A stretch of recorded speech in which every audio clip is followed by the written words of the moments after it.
Welcome, everybody into the Ringview podcast. My name is Barry Grant Jr. My boy Josh Tariff is here with me. What a Monday night we had, sir. How are you doing before we even get into anything? Oh, I'm doing just fine, Mr. Grant, because we are on the road to WrestleMania and stuff is happening that we're not too crazy about. That's what some I'm stuff saying. we like. Some stuff we like. We are cautiously optimistic, right? Cautiously optimistic. Is that the phrase that we can use? Or optimistically cautious? Something. Yeah. Something. Yeah. We'll go with that. You know, I'm dressed like the heat is not on in my house. I just feel, I don't know. I saw my Scully. I'm just like, oh, I'd like to wear that. There's no rhyme or reason. It's hot as hell in here. I just finished my workout not too long ago after waking up. See, I felt like you were, trying to do your best Dominic Mysterio look.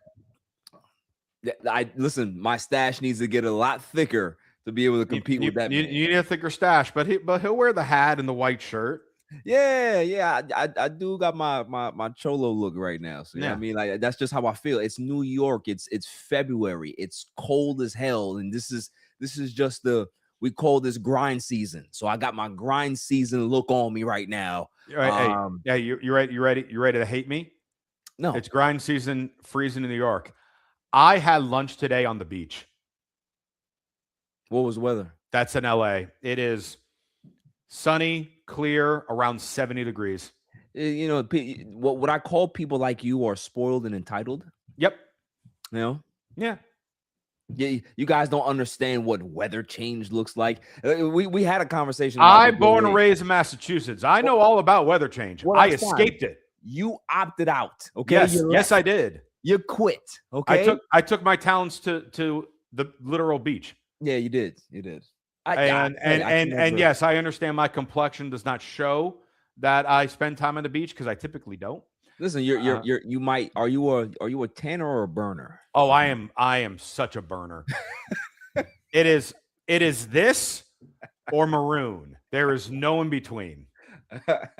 I cannot tan to save my life. Which is only because my dad and my brother, great tans. Really? Me, not so much. Your dad and your brother, do they have like Hulk Hogan tans? Do they have that? I wouldn't go that far, but because they can still burn, but they can tan first. Oh, okay, cool. Me, there's no tan. This is tan for me. Is tan. You are looking at me in my bronze god face. Oh my goodness! Listen, man, it's all right. Some people have it, some people don't. That's just the nature of the beast. Speaking of tan, if we're breaking down Raw, if we're going from beginning to end, we start with the best spray tan in the game today, which is Bron Breakker. It's spray tan. Do they forget? Do they forget to get the hands? What is the problem with spray tans? I don't know. I don't know if it's forget the hands or they sometimes, also forget, okay, their gear goes up to a certain part, but, sometimes maybe they take the straps down so the gear is a little lower and just completely forget about that spot. If you got a spray tan, shouldn't you spray tan like as naked and just have them like spray you down and or go through this thing where you're covered in it and then you get out? And let it dry. From my understanding, spray tan ain't cheap. So you got to go in and out, and go quick. So I don't know if it's a time thing. I don't know if it's how much percentage of the body thing. Right. Because again, I'm not one who does it, but I know it ain't cheap. So I would pay for you to get a spray tan one day just to see how it looks. If you pay for it, I'm not opposed to it. And then Mania week. I need to look good for Mania time. Listen, you could look like Brother Love, right? That's not a spray tan. Listen, I am stalling because I really don't want to get into this Raw breakdown. We can just talk. They're not here listening to the podcast to hear us talk about wrestling. Right, exactly. They're just here to listen to us talk about absolutely nothing. Yes. listen, there were some good things, there was some bad things, and that's pretty much every show. Do I think that it was a terrible show? No, I do not. Do I think that it could have been better coming off of a PLE? Absolutely, just because we are officially, like you said, on the road to WrestleMania. So you would love to see certain things be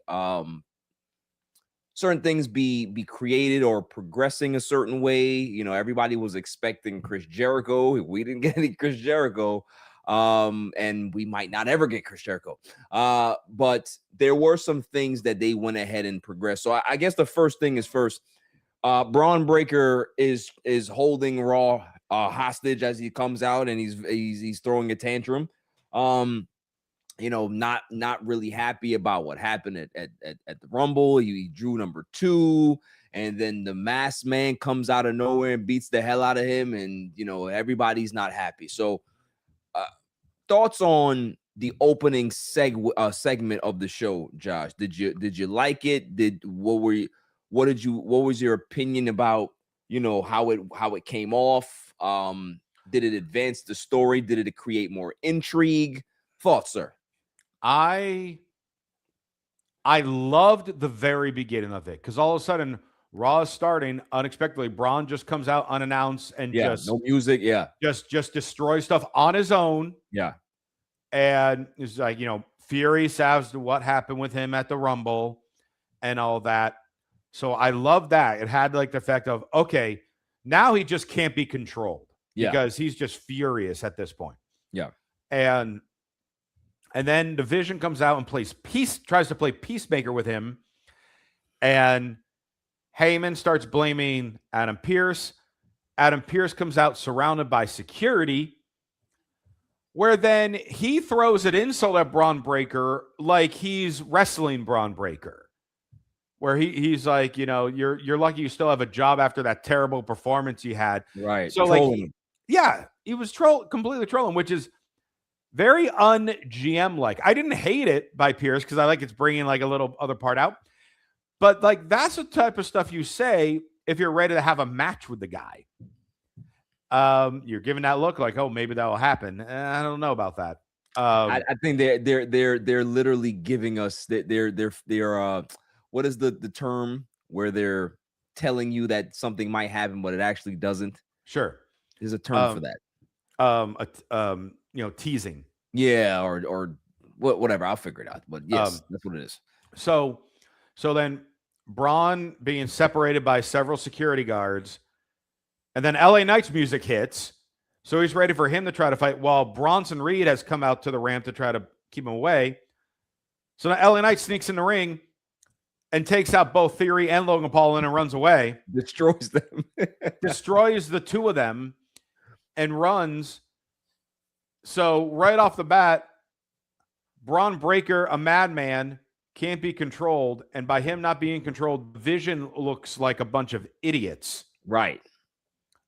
And Heyman confused. Austin Theory and Logan Paul both laid out. Bronson Reed was trying to hold back Braun, and no hooded guy anywhere in sight. Right. And then he utters the phrase, "What are we doing? What are we doing here, Paul?" Yeah. So there's some fraction going on here. So again, it started off hot for me as far as like a unique intro to the show. Yeah. And we'll get like more into it with them, with the Vision later on in the show. But then it was just like, why are we making them out like they're a bunch of idiots? Because they're not. It came off like they were a mid-card jobber crew, and if that was the direction that they wanted to go to, mission accomplished. If they wanted to make them look as completely useless as possible, but if you're trying to build somebody and it just didn't come off to me as a very strong segment. There was no need for me. There was no need to insert LA Knight there unless that there's some reason why they're whatever story they're trying to tell with that. I just don't know what it is. I would love to know what type of story they're trying to tell here. I'm finding it very hard to understand where they're going.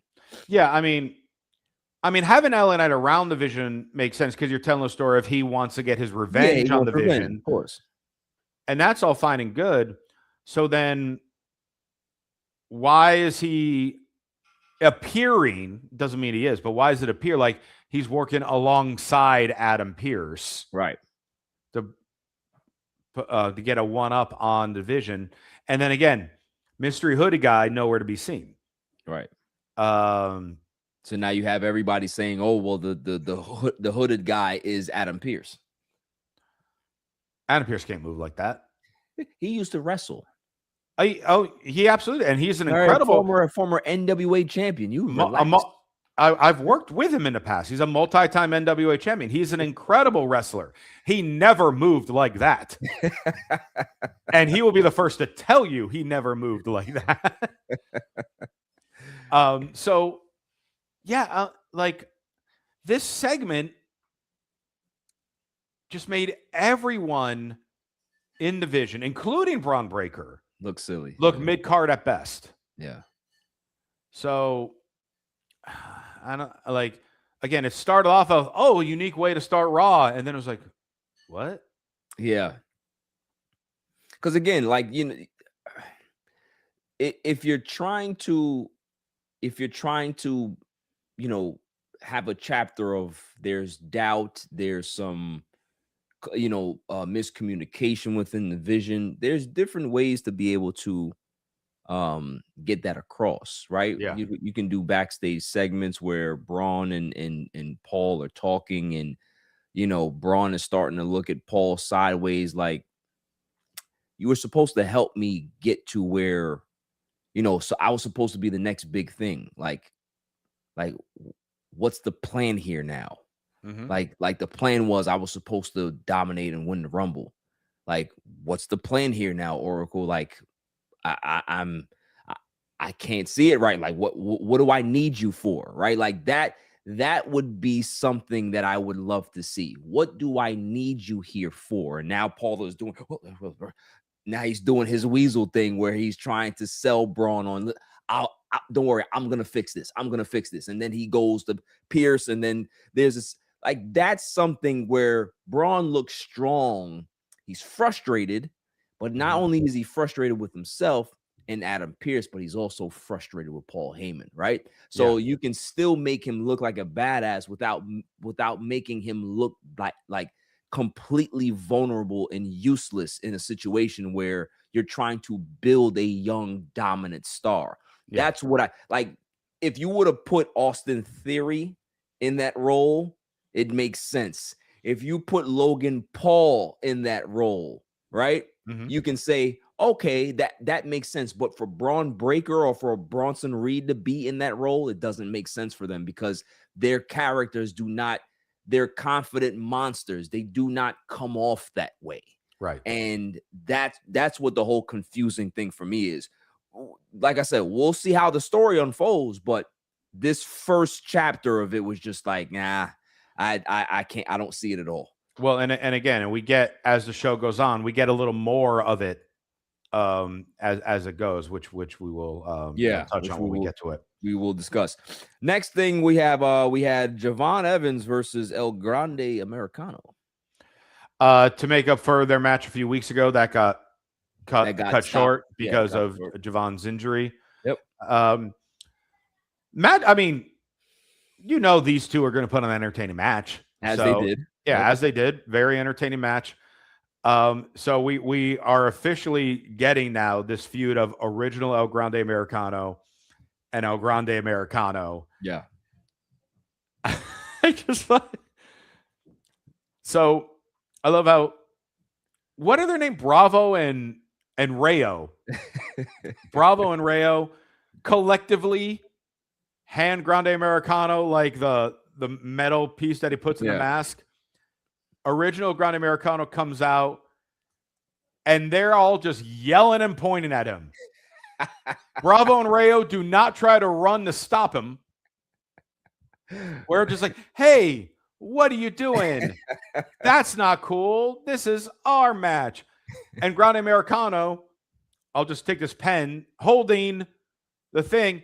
Hey, what are we doing? Stop it. Why are you here? And ref is just like, what the hell is this? Give me that. And then for Javon then to get the win. And so good win for Javon to have. Yeah. But again, it was just like, okay,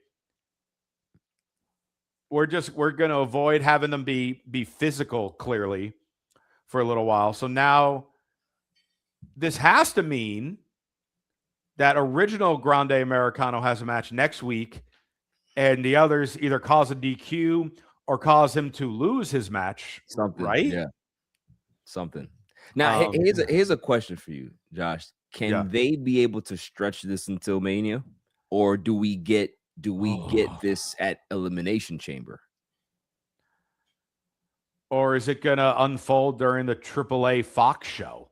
Right. I mean, as you did say, as we did agree that it might be better for the AAA show. I mean, we need to figure. I mean, there needs to be more depth to it for them to be able to stretch it out. Yeah. Because we can't have original Grande Americano just show up and not speak about what's going on with the guy. Yeah. No, I did like one of the few highlights that I just found like very comical was in one of the commercial breaks. Which one? Bravo is the blue one. Mm-hmm. They cut a promo later on in the show during a commercial about original interference, and Bravo was talking about just like, how dare you like imitate and be an impersonator. You're not real. Like we're real Mexico here or something like that. And it's just like, okay, all right, Bravo. I'll give you that one. But with that, again, there needs to be more depth. We're going to end up getting the Creed brothers wearing lucha masks in a 6-man tag. I'm sure. But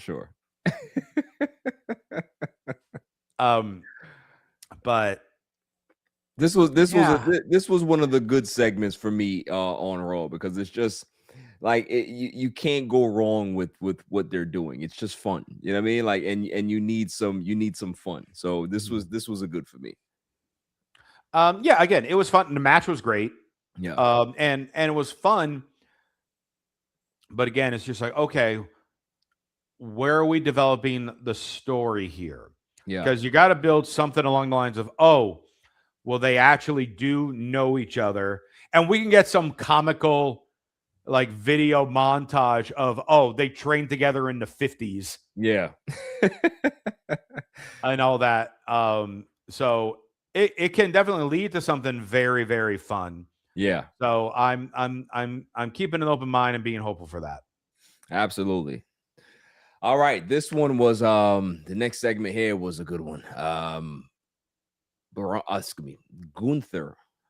Oh, so good. This was, I think, my favorite part of the show. So AJ Styles music plays and the crowd goes crazy, right? Everybody in Philadelphia thinks that AJ Styles is coming to say goodbye, and here comes Gunther doing the actual intro, and it was so funny. So he puts his hands up in the air. He has that big maniacal laugh and smile, gets to the ring, and he's doing his shtick, right? He's doing his regular shtick. People are, they're eating it up, man. They're booing him. And interesting enough, Dragon Lee comes out there, and I'm just like, okay, well, what's going to happen? And Dragon Lee puts on a beating on Gunther very early. I love the fire, love the aggression from him. Every move that he did hit. It was just great. And obviously, at some point, the tide is going to turn. Gunther gets upset and starts choking out Dragon Lee. But I have it here. And this picture right here, Josh, says it all. This right here says it all. Like the sell job by Dragon Lee. Yep. Chef's kiss. Yep. The aggression by Gunther. Look how red Gunther's face is. Yep. The referees are desperately trying to get this man off of Dragon Lee's neck because they're trying to save his life, while the crowd looks in awe of what the hell is going on. He lets go Dragon Lee, and his limp body hits the apron and hits the floor. And that's the image that you want to see because of what they're trying to build with Gunther. You know, him grabbing his jacket, him looking angry. Like there's not many times, even when he's, you know, he was his match against AJ Styles, his match against John Cena, you haven't seen this level of aggression or anger out of him. This was very, very uncommon, and I loved it because he was provoked to get to that point, but you saw the monster come out of him. And that's what I'm talking about in regards to building this unstoppable, you know, force of, you know, he's retiring everybody. So A+ across the board. Love this segment. It was great. To me, best segment of the show. Yeah. And as you recall, I know I've mentioned on the show before, I will typically watch Monday Night Raw with a couple friends and their kids. Yeah. So we are watching the show, and AJ Styles music hits. And the kids are like, AJ Styles, he was retired. He had to retire. And then Gunther comes out and like, because then I come in and like, oh no, it was Gunther. He's being mean and made people think AJ was out there. And like, that was mean. I'm like, their reaction is exactly what they were going for. Yeah. Yeah. And cutting the promo, you know, starting to brag again. And for it to be, you know, because we were talking about, oh, it'll be Jericho interrupting him or something. Right. But for it to be Dragon Lee, who AJ successfully mentored and elevated in the TV minds by having a tag title run with Dragon Lee, for him to just come out pure anger because, hey, my friend and mentor, you just retired. I'm going to do everything I can to beat you down. And like you said, he was hitting Gunther with everything. Yeah. And then Gunther clocked him with the ring bell. Yes, that was, yeah. And that's obviously when everything turned. And then Gunther got angry, did the choke out, wouldn't let go around all the refs. Dragon Lee, like you said, the fantastic sell job of just hanging there. And this is a great, you know, it's going to be like a mini feud. Yeah. But it's a great mini feud for Gunther. So he's not just always with older guys who he's not dormant. Yeah, exactly. Also, not in the title picture. Right. But still have a big storyline where things will develop. And again, and this moves Dragon Lee up to another level. So even if, because we know whenever they do have their match, we know Gunther's going to win this, but it's going to be a competitive match. So it's going to elevate Dragon Lee even more than where he's at now. This was complete win-win. If they wanted, they could go as far with this as to make this a match at the Chamber. That's what I was about to say as well. You don't even have to have it as a next week Raw type of thing. Like you can push this as a match for the Chamber. Absolutely. You have enough story in there to give them a promo or two and to brawl again to build it to a Chamber match. Now, will they do that, or will they just say, "Oh, like in a week or two on Raw, they're going to have their match"? Either way, the match is going to be great, but you could make this a legit feud and give Dragon Lee a singles pay-per-view match. Yeah. And I'd be all for that. I agree. Yeah, loved everything about this segment. No, this was like I said, man. This was probably like I wouldn't say it was the best segment to me. The main event segment was the best to me, but it was like 1A, 1B. It wasn't like it was that much lower than the main event segment. This was amazing because like you said, right?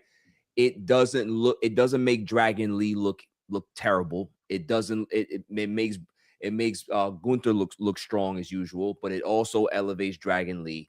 It now gives the fans reason to be able to now support Dragon Lee even more because they want to see him get some type of revenge versus Gunther, right? So, and then on top of that too, if they do have a match at some point, that big small combination is always gold in the ring. And with a guy like Dragon Lee, his style with Gunther's old school style, it's always a good type of chemistry in the ring. So I can't your wait. Classic David Goliath type match. Yeah. It's just it's gonna be really, really good, man. So this was awesome. This was one of the few bright spots on the show. So well done, guys. Well done. Now this is the one that you hated. You like some things, you didn't like some things. Yeah. So for me, I was just like, oh, the Viking Raiders. I haven't seen them in a while. It's great, right? Hey, War Raiders, Viking Raiders, Viking Experience, Raiders, whatever their name is this week. Yeah, whatever they want to be called at this point, we're not gonna judge, right? So they're out there. I'm just like, oh. Yeah, okay. With no intro, they're just out there. And that's how you know that it does something was going to happen, right? But anytime you see guys that just go straight, they're just in the ring after commercial. Right. So we know. I mean, we know. Oh, War Raiders are losing something. Yeah. Like we knew that they're getting jobbed out to something, right? And then all of a sudden, the ruler, shows up. What is happening? The ruler comes out and he decimates the War Raiders. He just decimates them, throwing people around, throwing 300-pounders around like they're nothing. Just impressive. Impressive. I can't say any more good things about Oba Femi. He's just the man. He's just the man. Now, I'll get to you in a minute, but I am going to tell you how much I love this thing, right? I loved every second of it. And the reason why I loved every second of it is because it took me back to 2002, 2003. Okay. I saw a younger, not slimmer, but younger Paul Heyman come out with this monster that I had no idea who the hell he was. He had traps and lats up to his head, and I'm just like, who is this guy? Long arms out to here, and he just comes into the ring. He just decimates people. Like, who is this guy? Who is this guy? Brock Lesnar. Who is he? Right? It gave me the same feeling, right? Is that they're doing the same thing with Oba. And I was like, I like it. I like it. If you're going to go ahead and push him as the ruler, then he has to do this. He has to just interrupt matches and just beat people up and go. And there's nothing wrong with that. So I loved every second of this, Josh. You go ahead and you talk about what you liked about it and what you didn't like. Well, I definitely got some Brock Lesnar vibes as well. Yeah. By the way, on a side note, did I ever tell you it was not my Brock Lesnar story, but the story of how, I would predict to my brother about Brock Lesnar before he debuted? So this was summer of 2001. I am home from college, or I was on a break from college sometime my freshman year, and WWE was in town and doing a house show in Hartford, Connecticut. Got tickets. My brother and I went to the show. Nice. The second match of this house show was a singles match of Lance Storm versus some guy that no one there knows named Brock Lesnar. Lance Storm won the match. And he won by cheating, because here's this big, strong dude. And obviously you're putting them, especially while you're getting them ready, to debut. You put guys like that in the ring with your Lance Storms, your Tommy Dreamers, with the vets, the super knowledgeable vets in that time, for them to help them in front of crowds and all that. And I remember watching that match, I can't honestly tell you who the main event was of that show. You I just don't kept thinking about remember. Brock Lesnar. And I kept saying to my brother for the rest of that night, that guy who wrestled Lance Storm, they are doing something with him. And it was like 7 or 8 months later where he debuted. Yep. And then obviously the rest is history. I mean, it's not like a claim to fame was like, oh, I saw Brock before he was Brock. But but you saw it then. Yeah. Yeah. So when Brock debuted, like you're talking about, he was taking on the Hardys in a handicap match. He took out Maven and Al Snow, and like he took everybody out. Mm-hmm. And on Raw, Oba looked incredible throwing these guys and lifting them up. Here's my one difference between the times. Yeah. 2001, 2002. The tag team division was as hot as maybe it's ever been. Okay. I see where you're going. In 2026, especially on Monday Night Raw, it is the opposite of this tag division, not trying to disrespect the people in it, but it's been treated like a joke. Yeah. The Usos are the tag champs, but you wouldn't even know because they haven't defended the titles in forever. Because Jimmy hasn't been on TV in forever, which, by the way, he returned for the first time in a month during a commercial break. Typical. There's been no feuds in the tag division. New Day still continues to do what they do. They get the heat because New Day are arguably the greatest tag team of all time. They still get their reactions. But then Usos aren't around. Otis and Tozawa are loved, but never get taken seriously. Right. And that's it for the is there another tag team that I'm forgetting? That's a regular tag team besides the War Raiders. So there's no serious tag teams. You want to put the Vision in there? But I mean, you don't have a set 2 of them that are the tag team. And the longest time, before the Usos won the titles, it was AJ Styles and Dragon Lee, who are 2 singles guys that they put in the tag division because help AJ pretty much elevate Dragon Lee. That was the whole purpose of it. It didn't honestly really do much for the tag division. Right. So now, one of the few tag teams you actually have on Monday Night Raw, you have them murdered. You have them obliterated by one guy. Now, granted, this one guy is going to be treated like another Brock Lesnar. So I get that. So, and also, I see your point in, it's better to have them do it with them than as opposed to just like 2 jobbers in a handicap match. Yeah. Because, now these are former tag champions. That would work if the tag division was competitive. So your biggest gripe is that the fact that if the tag team division was as strong as it's not saying it's ever been, but if it was a strong division and the War Raiders were looked at as real badasses and he comes out and does this, it has more impact. Yes. Okay. Because what this tells me is the War Raiders are done within the next 6 months. Future endeavored. Yeah. And now Ivar, some months back, was on Chris Van Vliet, where he talked about how he's been going down to the Performance Center and been helping train the big men. And Oba has been obviously one of his prize students. So it also kind of makes sense of, if he's making his Raw kind of debut, I want to be there. Yeah. Want to be there for him to kick my ass. Yeah. So I get all that too. But that also shows me at least Ivar is already planning on making a transition to being a coach. Right. Down in NXT. Producer, whatever it is. Yeah. And hopefully Eric is going to do something similar because both of these guys are tremendously talented. And because, again, their name is the War Raiders. Yeah. They have been known as to be like they were known once upon a time as being the most violent and toughest tag team in all of WWE. Right.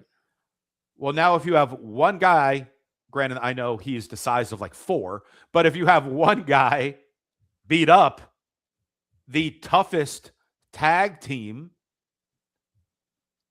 this tag team ain't going to be ever taken seriously again. And next week we'll probably have an advertised handicap match scheduled, right, where Oba will win, right, and win easily, right, which then also goes to show whoever his first singles feud is against, that, you know, does get some offense in. That means you're telling me that whoever that one guy is also stronger and more dominant than these 2 guys together. That's where the problem lies. That's always the pro and con with handicap matches. To me, handicap matches truly only work if the third guy or the second guy in the match is someone who doesn't normally wrestle. On occasion, and I know I'm going to sound like an old fuddy-duddy here, another one of my favorite matches that I remember seeing at a house show when I was a kid was a handicap match between Legion of Doom against Demolition and Mr. Fuji. Wow. So obviously, Mr. Fuji doing next to nothing, and then when Demolition get their hands on, Legion of Doom get their hands on him, crowd loves it. Right. It's like, that's where handicap matches make sense. Because, like, you know, like if it's a Legion of Doom against, I'm just making stuff up here, against Demolition and Mr. Perfect. Well, Mr. Perfect and Demolition have to win that match. Right. It would make 0 sense for all 3 of those guys to lose those 2. Right. Or, Brock Lesnar and Paul Heyman against Oba Femi. Right. Okay, Oba can win that. Brock Lesnar and Logan Paul against Oba Femi. Well, there's no way Oba can win this match because it's 2 top-tier athletes. Yep. But I agree. So that's where this falls to me as far as the handicap matches. Cool moments. Oba looks incredible. But what happens to the other guys? Yeah. Yeah. Well, that's where this gets. That's why things like this bug me, because everyone praising the one, and rightfully so. But what about the others? I don't disagree with it though. I like your take on it. I never really looked at it that way, but I mean, we'll see what happens. We'll see what happens. But you know, I want to see them have a real, like you said, sanctioned match and see if they can be able to get some offense in. But you know, we'll see how they actually want to go ahead and push this. Okay. Now,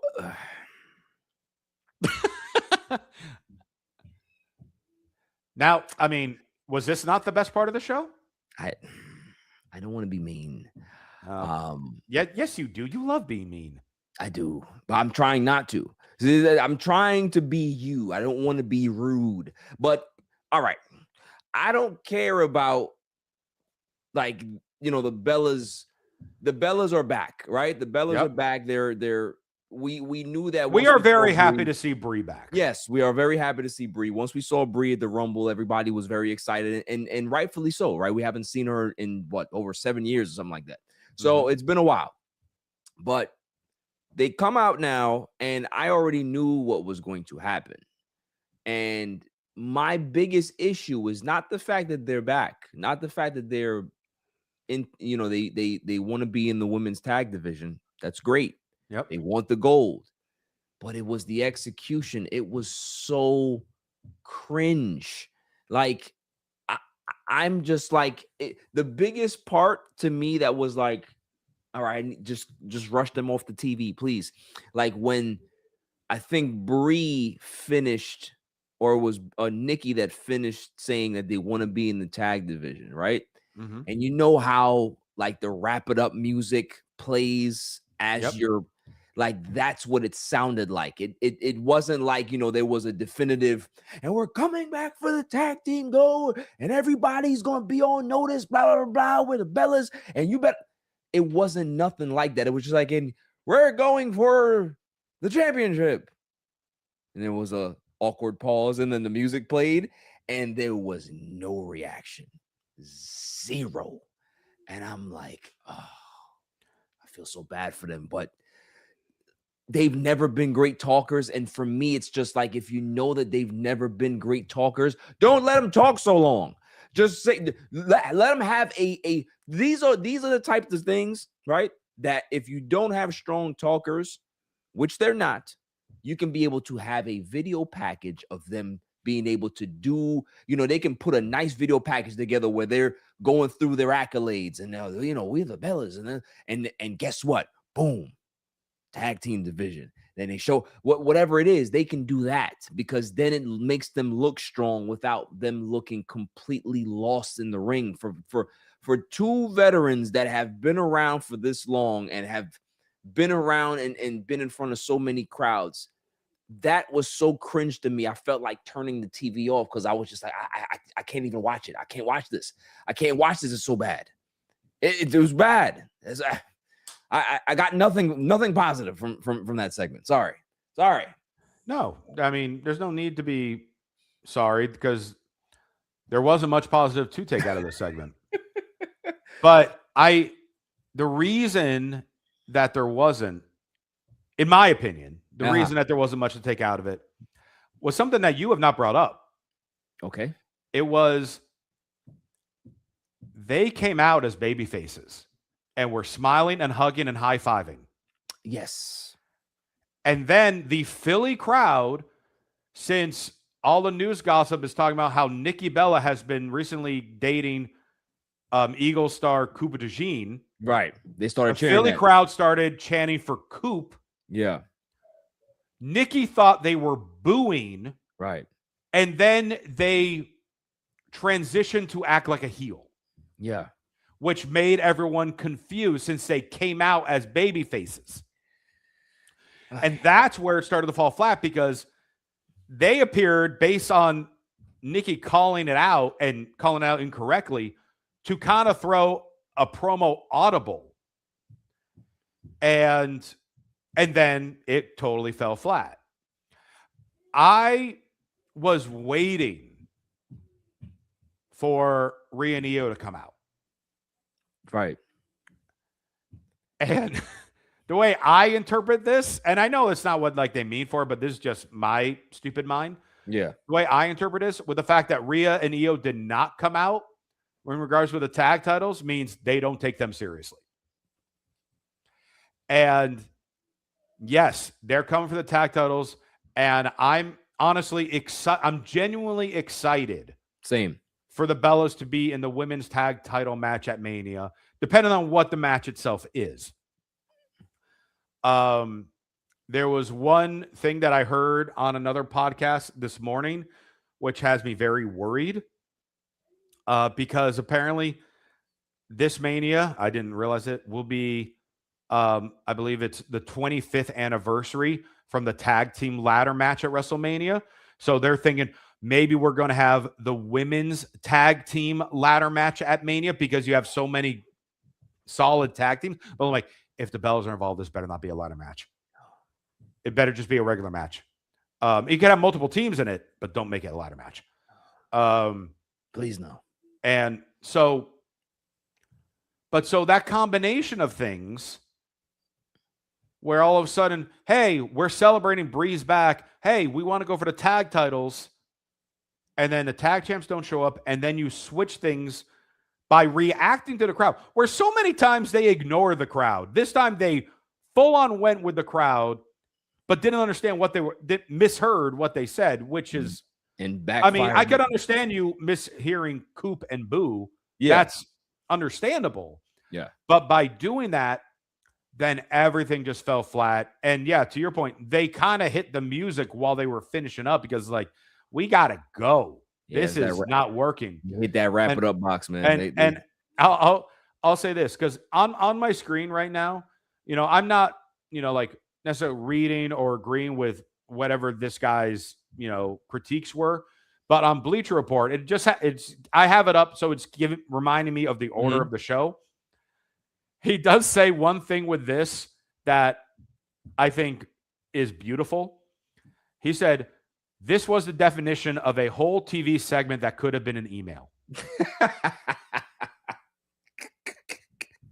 I'm telling you, man, they could have literally. Oh my God. They could have literally did a video package and kept it moving. Like this did not have to be what it was. You could have had a video package and then you cut backstage to Rhea and Io responding to the video package. Simple.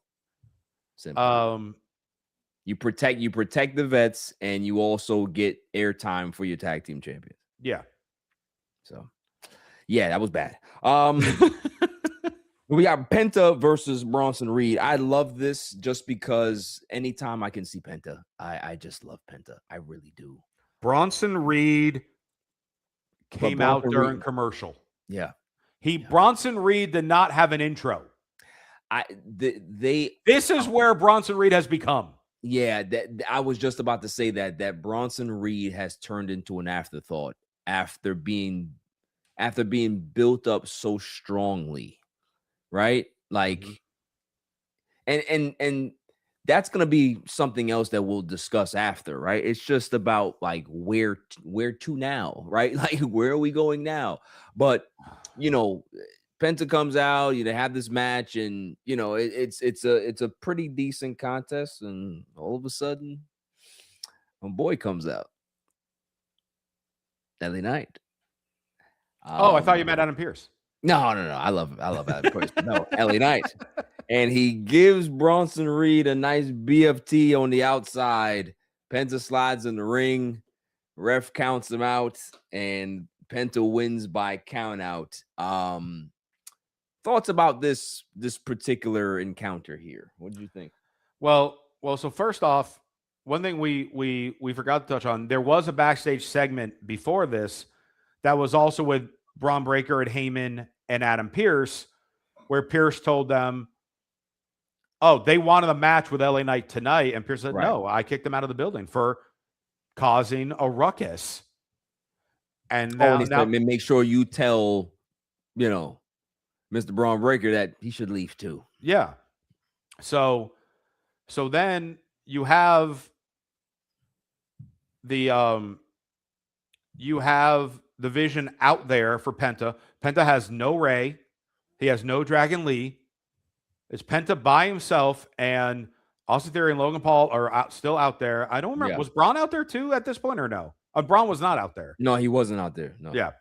So you got, it looks like 3-on-1 with Penta and Bronson Reed, but it's like, hey, Penta and Bronson, these two are going to have a great match. I'm all for this.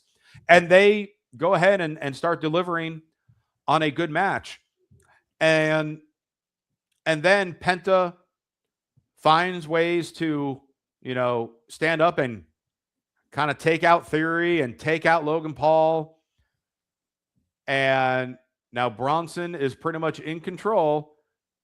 Heyman is the ref got like kind of hit or something like that. Yeah. And then LA Knight shows up, hits the BFT on the outside onto a chair. Mm-hmm.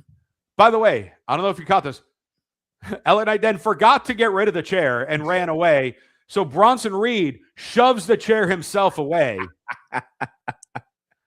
So the ref doesn't see that it looks like Bronson got hit with a chair. LA got chewed out for that backstage. Are we gonna have that on Real Season 3? I'm sure. And so then the ref counts out Bronson Reed. So Bronson Reed gets no entrance. The Vision have a 3-on-1 advantage, and LA Knight shows up, attacks, and leaves, and Penta gets the win. And he's on the floor laid out. Yes. I don't understand what we are doing. And no Masked Man. No Masked Man. So I guess we're going to stretch this out as long as they want to stretch it out, which is just pointless, honestly. I mean, well, and with this, okay, this continues to bury the Vision. What does this win do for Penta? Because, I mean, he didn't lose. Now, losing when it's a 3-on-1 advantage doesn't even hurt you. Yeah. Winning by count out thanks to someone else interfering on your behalf, when you're taken out, I almost feel like it hurts him more winning this match than if he just lost it. I agree. This does nothing for Penta. It does nothing at all. Like this and this win doesn't should advance, mean something. Yeah, this doesn't advance him into a title picture. This does nothing for Penta. Like if you made this, if you announced ahead of time, hey, this match is for a #1 contendership for the IC title. Yeah. Now you have the story because now you have LA Knight screwing Bronson Reed out of a title shot. Right. Vision had a chance of getting gold, goes away. Penta gets a title shot. Okay, this win means something. This means something. Okay, this did nothing for Penta, and this only made things worse for the Vision. Right. This was literally a throwaway match and advancement to a story. Throwaway. Just literal throwaway. But why is a throwaway match 15 plus minutes? I don't know. I confusion. I just like it was like, okay, cool. We need to get LA Knight multiple segments because he's been off TV for so long. So let's go ahead and get him into another segment. It's just like, but there's different ways to be able to utilize an LA Knight if you're going to have him do this. Like, you didn't need this match to be able to have him thwart Bronson Reed at some point backstage. He could have beat him up in a locker room. He could have caught him somewhere. He could have did something spectacular where he drives a truck into the arena and all of a sudden they have a fight, or we stage him hit Bronson Reed with something and escapes the building. Like, there's so many different ways that you can be able to like tell the story of LA Knights coming back for vengeance against Bronson Reed. You didn't need the match to do so. Like, this was just one of those things where it's just like, okay, where does this leave Penta? So now Penta can only beat Bronson Reed only by count out with the help of LA Knight. Then that doesn't make one of your baby faces on Raw look strong at all. Like, it looks like he just needs so much assistance and he needs backup constantly. Penta doesn't need any friggin' backup. So like that's the part to me that was just like, I loved it because of LA Knight, but outside of that, no. Just because, again, we're sports guys and live things happen while we're recording this. Who got traded? Los Angeles Clippers are trading James Harden to the Cleveland Cavaliers for Darius Garland and a second-round pick. Listen, when you and Mike have your show, you have to make sure that you berate the Clippers play the Cavs tomorrow. Make sure. Can James Harden play for the Cavs tomorrow? Why, if he clears his physical, why not? Oh my God. If you need to berate him so much, the Cavaliers literally just sunk their championship chances by acquiring James Harden. I know that. Ridiculous. I'm fully aware of that. 36 years old. This is ridiculous. Absolute joke. Moving on, because I don't even want to talk about it anymore. Yeah. Apologies to non-sports, but just wrestling fans listening. Ridiculous. We knew all of it, and the news literally just got tweeted out. Unbelievable. This is a joke. Okay. Now, this one was very interesting here. Stephanie Vaquer against Raquel Rodriguez in a Philadelphia street fight. Well, now, prior to that, there was Dirty Dom's return. Yes. I'm sorry for that. Dirty Dom comes out with the big mustache and the glasses, and the glasses, right? Look good. You know, everybody was happy to see him too. Like, you could tell on his face that he was trying to hold it in. Like, you know what I mean? He was just drinking it in, but got a big pop. We were happy to see Dom, man. And then Liv Morgan, he announces Liv Morgan comes out. She comes out and she jumps on him, and then Big Sexy comes out, right? Big Sexy comes out.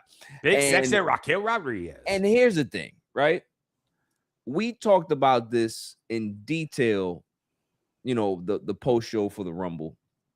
And we were just like, listen, Triple H wants to go ahead and do something really interesting. You put the title on Big Sexy, and now you advance the Judgment Day women's storyline, and you be able to create a lot of dissension, and you can be able to now have people guessing what the hell is going to happen. Well, we started to get that in regards to Raquel asking her, well, why'd you throw me out of the Rumble? And now Liv Morgan's doing her weasel thing. Oh, well, we're best friends. Hey, I know that you're not a selfish person. Hey, listen, you got a title match tonight. I'm just coming back. So, let's just focus on what you have to do. And it was, I need the wrestlers and I need everybody involved to be able to understand the moment. You have to know how to build and sell the moment. And I don't think that Raquel sold this moment enough for me to make me be able to be like, is there beef here? Or is it just her just asking questions? Because after Liv said that, she was like, all right, no, like there has to be, hey, like, the hell was that about? Yep. Like, you know what I mean? Like, and you looked at me like there was no hesitation in you, like what's up?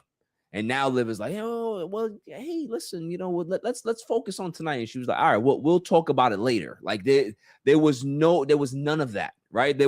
She was too happy for me in regards to like her demeanor, coming off of such a shocking elimination from her best friend, quote unquote, right? So that to me, I didn't like that part. Now, here's the part that I hated the most, right? After this, I am waiting for Stephanie Vaquer to come out because I love when Stephanie Vaquer comes out, right? How could you not? I know right? exactly what you're going to say, and I'm in complete agreement with you. They changed her music, Josh. There was nothing wrong with her music. And then they go ahead and have some default YouTube music that's playing. What the hell is going on here, man? There was no reason to change it. The music was fine. It actually played with her entrance a lot more than this music.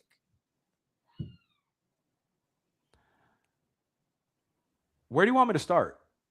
Start somewhere. Because this is... Let me just let me just finish. Now, I am not somebody who gets too crazy about street fights in WWE no more, because WWE puts a limit on what their street fights are. I don't even think that they should have them anymore, honestly. They just don't even make sense for WWE's brand of entertainment, right? Sure. It just doesn't sell anymore, right? Like when we were growing up, hardcore matches were everything, right? They made a lot of sense. They don't really make sense now. Now, the pace of the match was weird.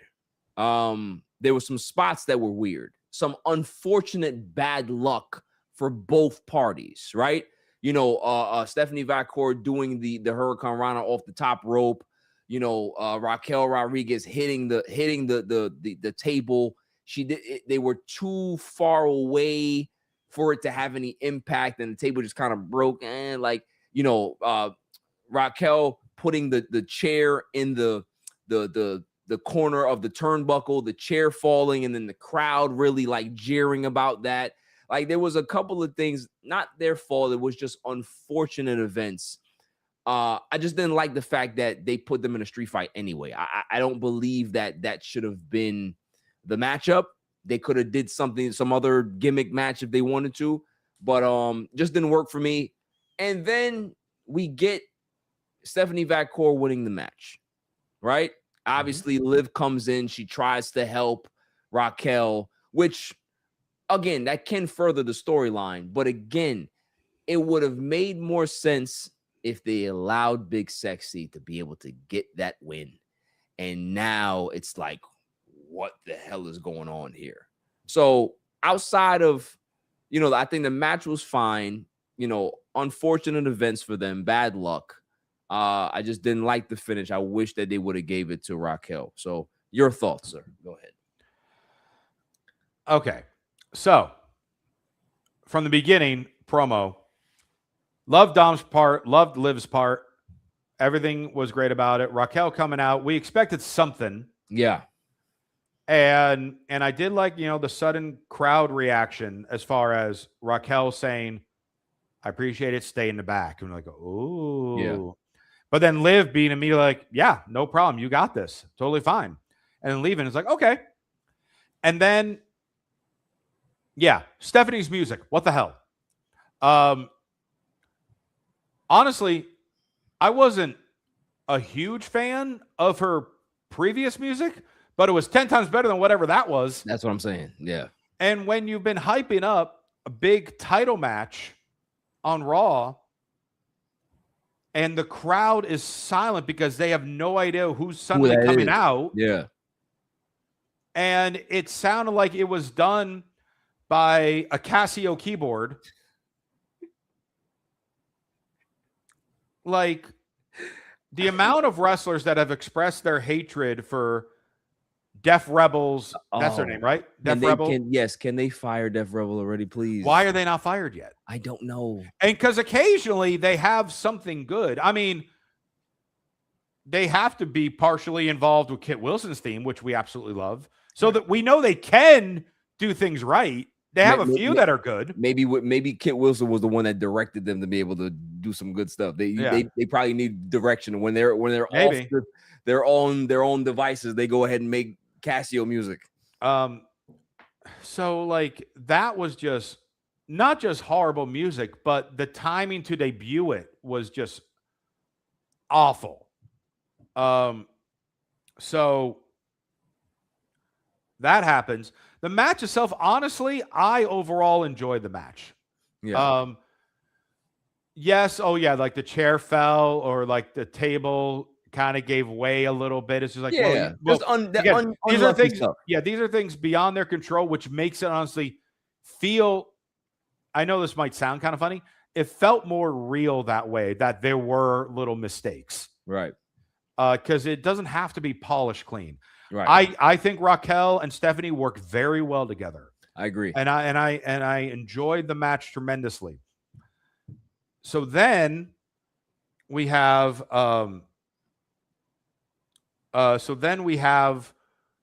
match getting towards the end, and Liv showed up. So it's like, oh, she did come out. So are they going to do the type of thing where she accidentally blows it for Raquel? Right. And there was the moment where she did, but then Raquel came back. So it was like, oh, okay, they teased it, but now Raquel's going to win. And then Roxanne came out. Right. I was like, oh, now with Roxanne added in, that's going to help Raquel win.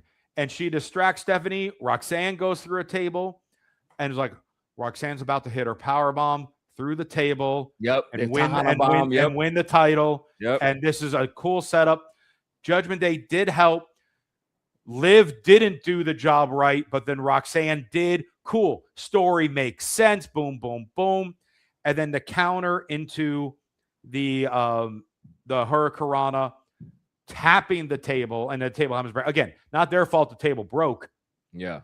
But it made the Hurricanrana look incredibly weak. Yes. And with that, then, the fact that Stephanie still managed to counter all that, was like, oh my God, they're going to have Stephanie win and overcome 3 people.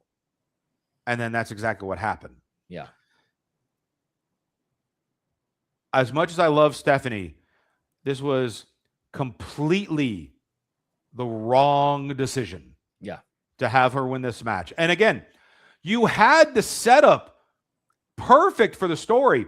Liv came out when Raquel said don't and nearly cost her the title. But then Roxanne did enough to help her win. Right. You had all the pieces there to really help the story come together. So now, how does this story come together? Because now are you doing a story where we are obviously know Liv's not going to SmackDown. I mean, she'll show up on SmackDown. We know Liv's not going after the WWE title. She's going after the world title on Raw. So, does Liv get the title from Stephanie at Mania? So, is Stephanie the champion through then? And then shows the Judgment Day, hey, see, I did it. And then they turn on the day after. Do you have Stephanie somehow retain over Liv at Mania? So then they can continue the argument of, oh, you cost me the match, or see, you couldn't do it without us, and turn on her then. Do you have Roxanne win the title between now and then to have Liv versus Roxanne? Or do you have Raquel get another shot between now and then and have her win there? All of these options are possibilities, but all are so much more convoluted. Yeah. Your story was right there, Right there. easy to understand, and everyone been 100% behind it. Yep. And nope.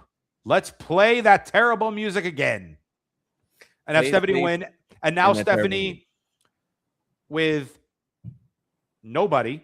Yeah. As far as, all right, who's she feuding with next? Because you have Liv, and then Liv took her out after holding the belt. So again, all right, we see you're signifying she's going after the Raw title. Fine. But who is Stephanie going to feud with between now and Mania? You still have the Chamber. Right.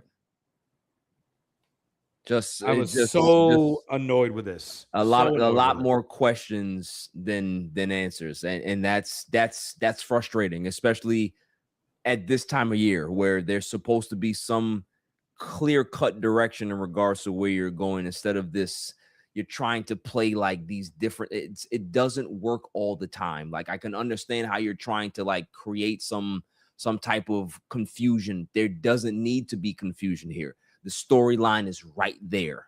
Yep. You want to start to break this cohesion in the Women's Judgment Day movement.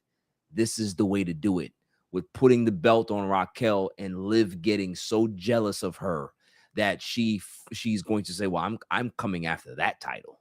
And now they have to try to figure out how they're going to coexist, facing each other at WrestleMania, being in the same crew. And you didn't even, I mean, you could use the jealousy angle. Honestly, the way they had it set up, you didn't even have to do that. You could have had there, hey, Liv, I told you to stay in the back. You nearly cost me this match.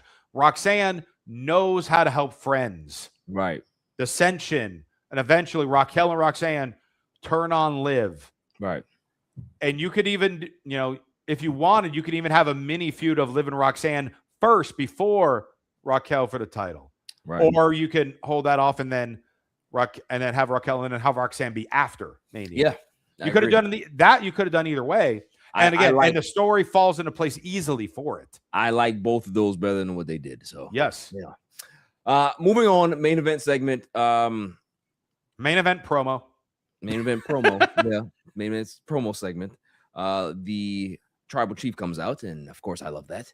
Roman Reigns, he is acknowledged. He's acknowledged. He saunters to the ring, and he doesn't announce or say that he won the Royal Rumble, which is very weird. But I mean, of course, we know that he won the Royal Rumble, so there's no sense of really doing that. But it's just very common that they go ahead and acknowledge that they won the Royal Rumble. Tribal Chief, I guess, doesn't care about acknowledging that he won the Royal Rumble. So it's fine.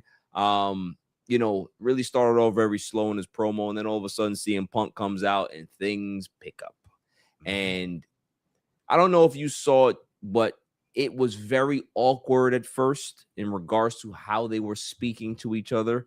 Like CM Punk is always going to be a lot more demonstrative, a lot more serious with his promos. And sometimes Roman is like a car that's in New York cold weather. You got to warm it up for a little bit for him to actually get there and be able to be ready. Right. So that's the way it seemed to me, is that he wasn't matching the moment yet. And then comes the final interaction in regards to CM Punk saying, oh yeah, you are me. You know what I mean? You wanted to be me. Look what you got. You have a wise man. You got all this stuff. You're trying to be me, young fella, and it's cool. I respect it. Roman Reigns is like, I'm trying to be you. You say you disappeared for 10 years. I was over here holding it down. If it wasn't for me, you wouldn't be back here. Everybody had to ask me if it was okay. And what did I do? I went ahead and put my guard down. I went ahead and did something that I didn't want to do. I went ahead and teamed with you. I shook your hand like a man. And what did you do? We're like a zebra. Yeah, like a zebra bullshit or whatever the hell he said, right? He said, and I love that. I love how they brought up the fact that they voiced characters in a Disney movie. So he said, and we're I'm going up the ramp, and you're mocking me behind my back, mocking me after it was me that allowed you to come back here. He said, yeah, I could go after Drew, but I don't want that. Yeah, I could, pick you because it's Netflix. I could pick you because He said, no. I'm picking you because I hate you. I've always hated you. And at WrestleMania, you're going to finally acknowledge me and see me. And I was just like, oh, this was real. I love this. Put the realism in there because obviously Punk talked about, if it wasn't for him, he wouldn't be in WWE. I'm the one that told everybody that you needed to come up here with the rest of the Shield. I was the one behind that. And there's always been this tension behind the scenes that Roman Reigns didn't really like. And it all sparked from the Colt Cabana interview that he did that really caused a lot of issues in wrestling, not only in WWE, but for a lot of people, right? And they talked about those things. And man, oh man, if this is what we're gonna get from the opening salvo, it's only gonna go up from here. This was really good, really good. I mean, when you're giving the two of them mic time, we know it's going to be gold. Yeah. And that's exactly what we got. Now, I also loved once Punk came into the ring, the first thing he did was call out Finn Balor. Yeah. We're not forgetting about Finn Balor. Right. And I love that. Punk gets it. You know that. Right. Well, I know that. It almost makes me hope, and I know it's not going to happen, but it almost makes me hope that Balor somehow wins the title between now and Mania. Now, maybe he drops it right back, but have him like, hey, you're not taking me serious. You're focusing too much on Roman Reigns. You need to focus on me. Yeah. And he somehow swipes that title at some point, which then causes chaos thinking as far as for Mania, and then it kind of falls back into place. Yeah. The one thing I didn't like, and I know, and it's a stretch because you touched on a lot of great things that both of them were saying. Yeah. And them going back and forth, and it was just money. Yeah. You made SmackDown and Drew seem like it evolve. Yeah. You made SmackDown sound like it does not belong on television. They definitely shit it all over the WWE title. Absolutely. So I am hopeful that Drew gets ample mic time on SmackDown. He will respond. Yeah. And take the time to respond in some way, shape, or form to it, as well as, let's just say, okay, if next in line on SmackDown is the Cody, Jacob, Drew triple threat for Chamber, if that's what it ends up being, well then, I want all three of them to talk trash about Raw and the title and the fact that, hey, these guys, all three of us are here every single week. Or for this and that. And, and we don't just have, we wrestle like every week on TV. We're at every function, blah, blah, blah, blah, blah. So I really hope they respond. Now, that being said, we knew it would be Punk and Roman based on Roman winning. And this type of promo makes us very happy that it's going to be Punk versus. Oh yeah, because like I said, Royal Rumble, reaction show, but this is the main event.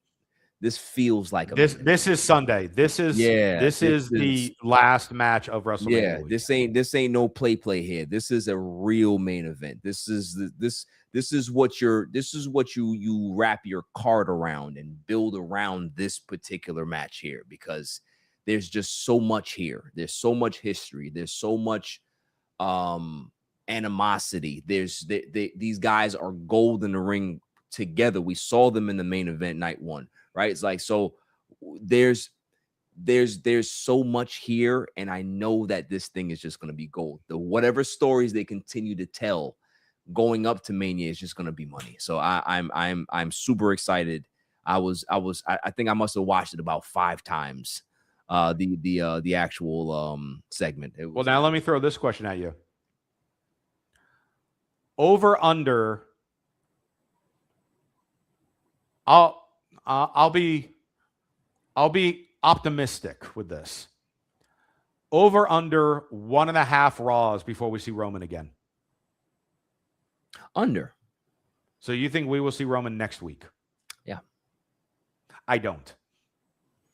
I'm being optimistic. You're probably right. I mean, now I don't think we're going to wait a month to see Roman again. Yeah. Probably be every other. But I could very well see him not there next week. Punk talking trash about the fact he's not there. Right. But then still gets attacked by Balor. Right. And continue to build that feud. Yeah. Right. And while that's continuing, then Roman shows up next week. Yeah. And maybe Punk's not there because he's selling whatever Balor gave him. Right. You know, yeah, that sounds stuff like right. that. And then have an interaction with Balor and Roman. Yeah. Because they have a history too. Yep, yes, they do. And because Balor, I don't know their win-loss, but I remember, when Balor first emerged, he was beating Roman, and everyone was shocked about that. Yeah. So you have them have a promo about no, you don't understand. You're going to face me at WrestleMania because I'm going to be champion by then. Yeah. Yeah. But loved it. I mean, your main event has to be marquee, has to be with the guys who are recognizable for even the most casual fans. This is, since there's no Cena, this is the most recognizable type match you will have. Absolutely.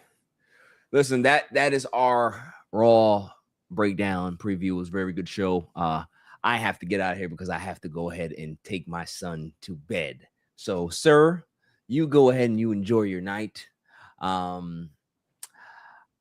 I am very worried about the vision. I'm just going to leave that at that. I am very concerned. The vision is blurry. Yeah, what they're doing with this, because here's the thing. These are all young guys, and this is supposed to build them. Yep. It's not working. And I don't know how they're going to get out of this. Yep. And how it's going to be able to, what the shrapnel is going to be like or look like for all of them individually, because Bronson Reed has been hurt.